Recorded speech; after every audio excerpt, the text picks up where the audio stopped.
All through school, they teach you your career is everything. That's the pinnacle. You don't walk away from that. My name is Sam Sorbo, and this is my story. I'm an author and a filmmaker and an education freedom fighter. I grew up in Pittsburgh, Pennsylvania. Going to high school, I took drama classes. I loved it. I loved theater and I loved drama, but there always was an expectation that I needed to get good grades because my mother had gotten married and had 4 children without going to college. And so I grew up with this college prep and career readiness, and you're going to go to college and you got to get a career. So I went to Duke University and I studied biomedical engineering. It gave me a lot of anxiety. I was not a good test taker, even though I was an excellent student. So all of the students that I tutored, they all aced the exams and I got C's. They were like, how did you not? You taught me this. So I took a year off from college and I went to France to learn French. And I stumbled into modeling and I earned a crap load of money.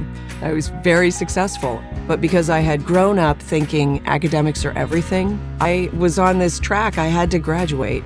And I went back to college and I made the best grades I'd ever made in the hardest classes I ever took because the pressure was off. I'd already made money, so I could do like anything. But once I was back in school, I started thinking about what I really wanted because I really wanted to go into acting. And I saw modeling as a way to transition into acting. So eventually I packed my bags to move to LA.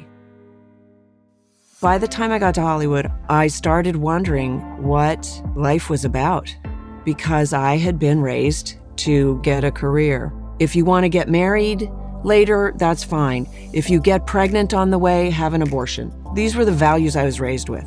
And so I went on a quest for meaning. What is life really about? And so I started looking at various houses of worship. I ended up asking a girlfriend if she would take me to church with her, and I felt completely at home. And then I read the Bible, and it started to make perfect sense to me, and I became a Christian. At this point in my life, I wanted to be married, and I wanted kids. I was dating guys, and they were all losers. So I prayed to God, and I said, okay, God, I get it. There's going to be a compromise. Just tell me what it is. Within like a few months, I got a role in Hercules. Hercules, starring Kevin Sorbo. Kevin called me to welcome me on the show before I got on the plane, which is unusual. And so I got down there and I thought, you know what, I'll hug him when I first meet him because it's a romance that I'm doing with this guy. The sparks were immediate. And then I went on set and I'm dressed like a princess. And I said, does anybody have any breath mints? And there are 3 makeup artists on set, and all 3 whip out their breath mints. It was hilarious. I said, oh, not for me, for him. And he goes, oh, very funny. You know what? I will have a breath mint. And I said, you know what? To be fair, I'll have one too. And then he leans over a couple minutes later and he goes, maybe we should see if these work. He paused, and then he kissed me, and that was that. And then we went on our first date. And because obviously this is what every young boy dreams of, he said he knew where he wanted to get married. And I said, where? He goes, well, this little chapel in the Swiss Alps. And I said, in Garmisch? And he goes, yeah, how did you know that? And I said, I have a picture of it on my wall my grandfather gave me. And he goes, that's so random.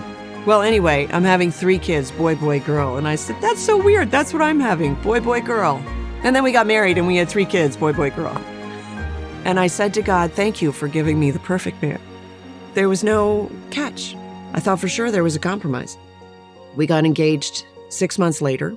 8 months into the engagement, Kevin had 3 strokes. And at the same time, I got the best job you could think of. It was a national network television commercial back when they made a lot of money. We were sure that Kevin was going to be out of the woods, but he was not out of the woods yet.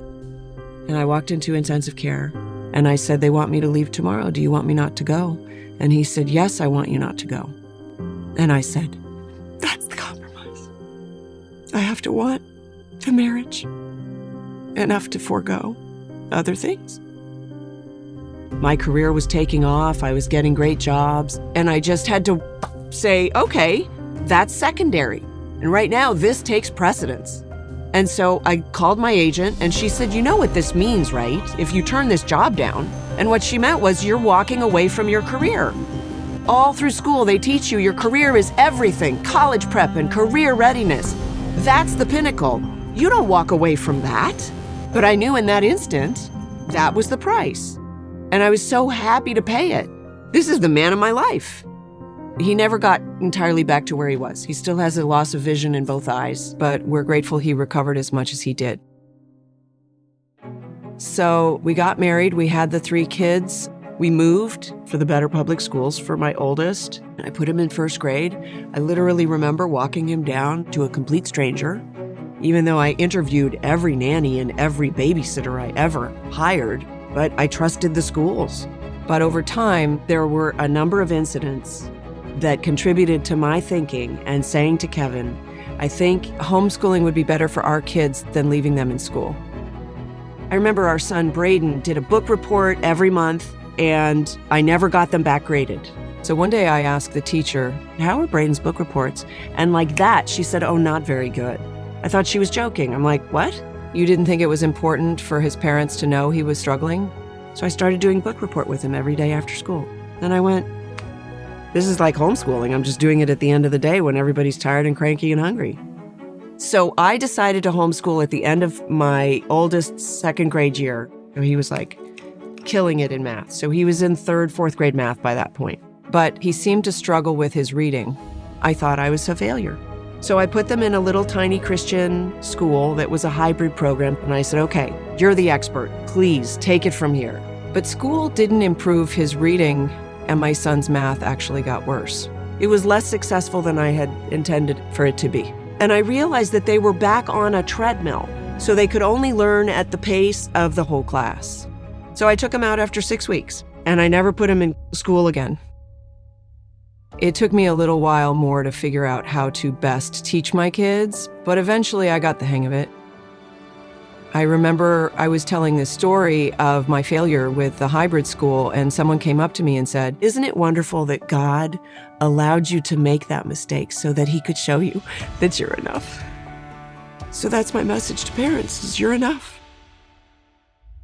The reason I'm such a homeschooling advocate is that schools set up a number of false paradigms. The lie that learning is hard, the lie that parents are not equipped. Each child has their own preferred learning style, and we do our children a disservice if that's not the environment that really works for them. And we just say, well, it has to work for them because school, right? That's normal. That's the thing to do. The schools have devolved into data entry centers, and the child sits like a little bird being force-fed knowledge. Education is not data entry. Education is the lighting of the curiosity inside the child to drive the child to learn anything. What's the best thing that you can do for your child? Teach your child how to teach himself. We teach ourselves things every day. We just don't recognize it because it doesn't fit the paradigm. As long as you teach your child to read, they can learn anything that they want. So people ask me if when I left my career for my family, if somehow I lost myself and I aborted my meaning, like because I was all about my career. No, we are not taught that sacrifice is the giving up of something for something better. I'd much rather be there to see my children learn and grow, not just send them off and hear about it at the end of the day. And I want that for other parents. I want them to understand that their children are such a gift, and we squander it when we send them away from us. It's so easy to just get caught up in your career, but remember, family is what truly matters.